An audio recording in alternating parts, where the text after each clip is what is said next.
გამოსვლა. ესე სახელმწიფო საზღვაო აკადემიის სპეციალისტებიდან გამოიწვია. მანვე როგორც მოხდენ გადაამეტა სამშობლოში.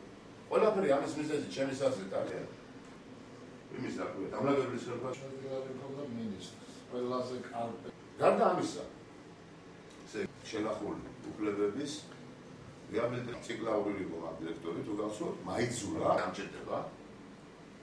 ჩვენ მქონდა დარგებული ყველა ჩემი მოთხოვნა არის რომ აღვდგე პროფესორის უფლებებში მე არ ვითხოვ აკადემიის რექტორად დაბრუნებას 2010 წელს მოვიდა რა აკადემიაში რექტორად ბატონი ნიკოლოზ ციკლაური მოახდინა ჩემზე ზეწოლა დამიბარა მომცა 2 დღის ვადა და გამაფრთხილა დაწერე განცხადება და წადი თორემ შემდეგ ნახოთ რაც იქნება იძულებული ვიყავი მქონდა მე უკვე გამოცდილება ძალოვან სტრუქტურებთან ურთიერთობის რექტორობიდან ჩემი გათავისუფლების პროცესში მე იძულებული ვიყავი დამეწერა განცხადება და წავსულიყავი საერთოდ გადავედი ბათუმიდან.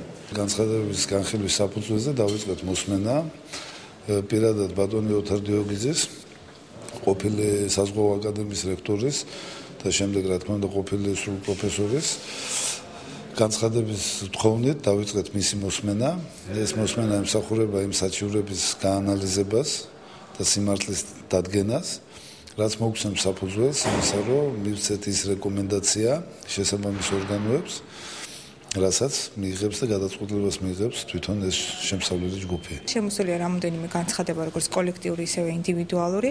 დღეს იყო სამუშაო შეხვედრა, იყო წარმოდგენილი საზღვაო აკადემიის ყოფილი რექტორის ბატონი ოთარ დიოგიძის განცხადება. ჩემი აზრით, შემდგომ ეტაპზე ჩვენ აუცილებლად ინფორმაცია უნდა გამოვითხოვოთ საზღვაო აკადემიის რექტორატისგან, ან კონკრეტულ საქმესთან დაკავშირებით.